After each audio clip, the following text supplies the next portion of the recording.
Get a deal, but I'm ballin'. I came from nothing to something like it's nothing. Yeah, you know I done it. That is no discussion, bitch. I'm ballin'. I made a promise to my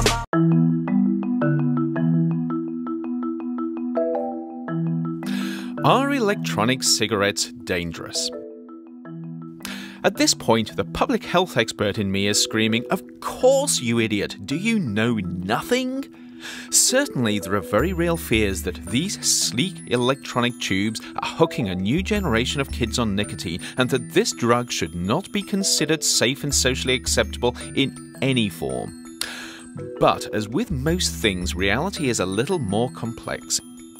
Electronic cigarettes are primarily designed to get nicotine into your body via your lungs, without many of the downsides of conventional cigarettes. The beauty of the system is that you retain the physical experience of smoking, or vaping as it's called in this case, but without the actual smoke. E-cigarettes use a liquid such as glycerin, into which ingredients like nicotine and even flavorings are dissolved. When you take a puff, this liquid is vaporized on a hot wire and forms a cloud of fine particles that, when inhaled, penetrate deep into your lungs. The good news for smokers is that electronic cigarettes don't produce many of the harmful compounds that burning tobacco does, and you get less harmful side stream smoke that regular cigarettes produce. So at first blush, e-cigarettes look like a great way to get your nicotine hit. They might even possibly help some people kick the smoking habit, although the jury is still out on that one. But vaping on an e-cigarette still means pumping your bloodstream full of a toxic substance. Nicotine is addictive, it's toxic at high doses, and it has a whole range of effects at lower doses that may not be good for you. But surprisingly, there's not much known about whether the occasional vape presents a significant risk. However, when you puff on an e-cig, it's not just nicotine you're inhaling.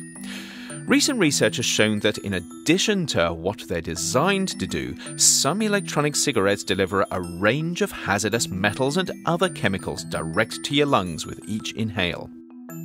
Admittedly, these only seem to be present at very low levels, probably too low to be dangerous in most cases, but without regulations on e-cig performance and use, this may not always be the case.